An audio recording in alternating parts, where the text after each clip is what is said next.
How to add and remove Instagram Reels from profile grid. Let's get started. Make sure you are using the latest version of Instagram.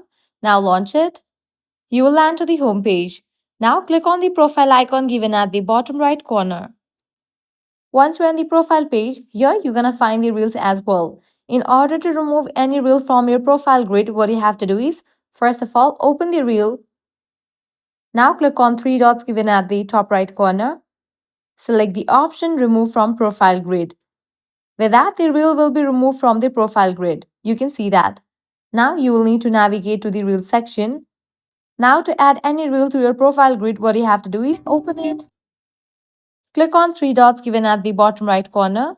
Select the option Manage. Click on the option Add to Profile Grid.